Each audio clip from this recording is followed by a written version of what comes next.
What's up, y'all, and welcome to another video. BadNewsBrown. Once again, before I get started, go ahead and hit that like or dislike, and please subscribe.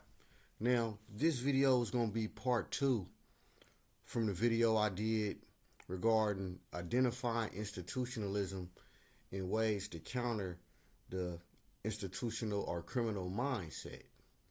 So let me continue.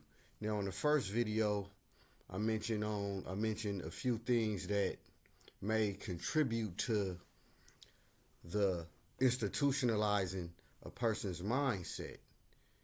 And again, in that video, I also listed depending on the amount of time a person did, because you have what I would put natural accumulation of institutionalism that happens just to anybody when they in a specific area for an extended period of time. Hell, it can be in another country, it can be on another planet.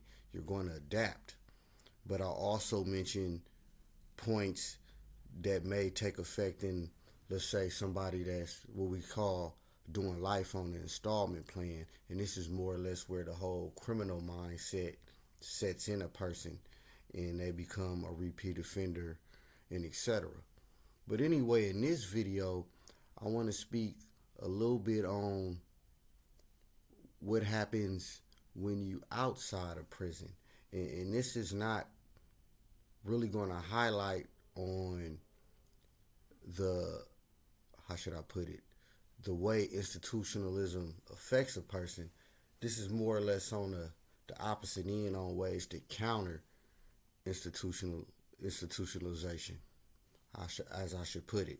So here it go. Now, again, I don't know if you know, I did time the earlier part of my life in and out these prisons, the California State Prisons, CDC, as it was called.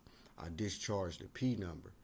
Now, I remember it was the first time I paroled, and if you grew up in the Oakland area, one of the parole officers is Edgewater. Now, everybody know Edgewater. If you've been parole out here, Alameda County, you know Edgewater. And I remember, when you go to your first meeting or whatever, the parole office, and I don't know if they do it now, and they may or may not do it in your state or your county, but they have somebody speak with you, kind of like I don't want to say a mentor, but just somebody to speak with you on some moving forward, getting your life together, I guess. And it was this one dude, this one OG, he had the whole premise, and anybody that paroled to Edgewater, you probably know who I'm talking about already, where dude, his whole premise was basically saying, be a convict on the street. And when you think about that, he was right.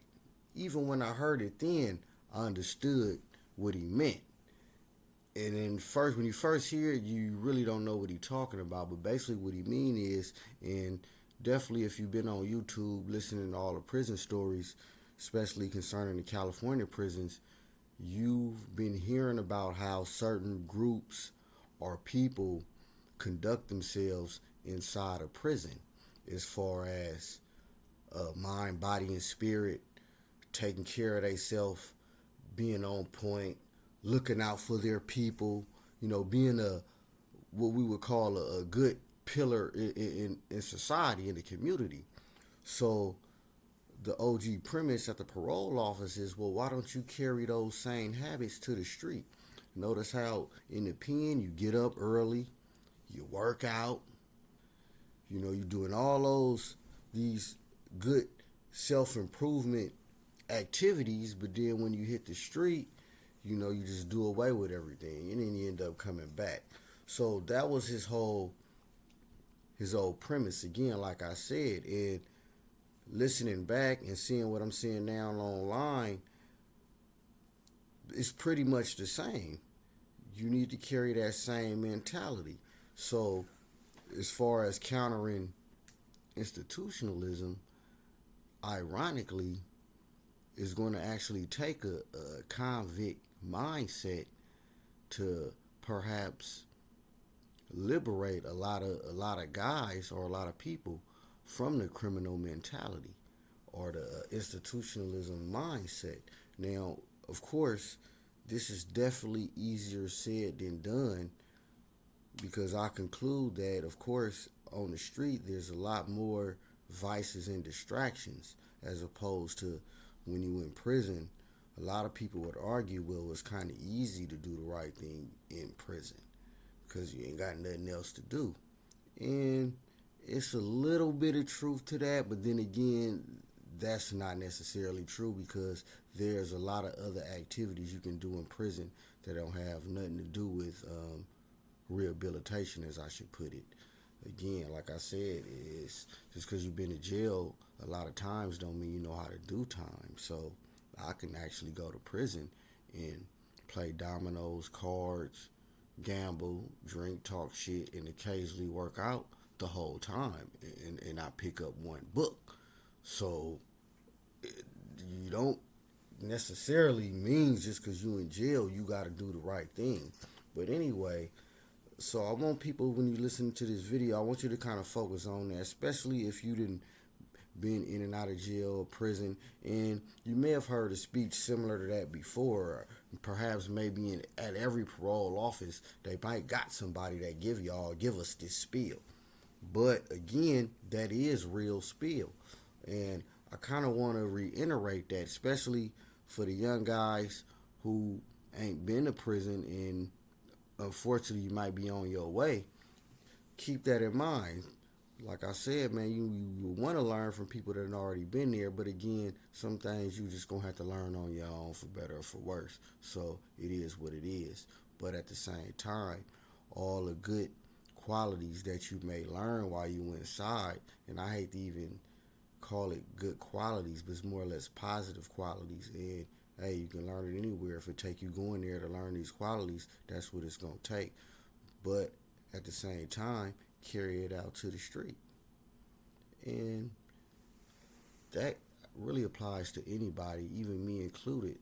Every day when I'm going out here starting my day, I tend to, and not even necessarily a convict mindset, because I'm a little further past that. Kind of like on a broader mentality, as I should put it. But at the same time, man, I'm a soldier. I don't wear sandals or shower shoes if I'm not at a swimming pool area or on a beach. You're probably not going to see me ever wearing sandals.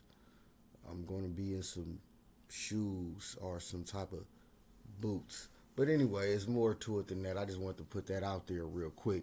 But those are kind of examples, because that was a small example. But then again, man, everything that you hear a lot of guys talk about on these videos, especially concerning the type of regimen or discipline you may or may not need in prison, even just for decision making or whatnot, you need to carry that out here. You need to apply the same methods, the same mentality.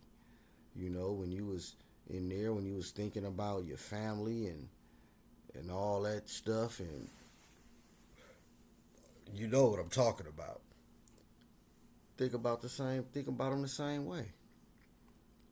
And again, this video is really not even geared towards, well, then again, it is. It's really geared towards everybody, because everybody could take from this.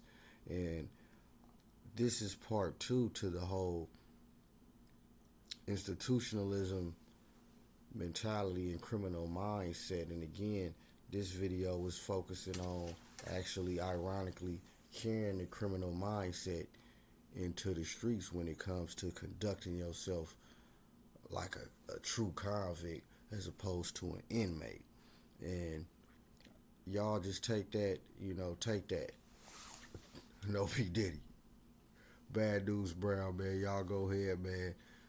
Hit that like, man. Dislike, man. BadNewsBrown breaking this shit down again for y'all, man. And again, I'm going to be back at y'all with some more, but I kind of like to keep it positive. But regardless, man, if you really want to know the truth, listen to me. Peace.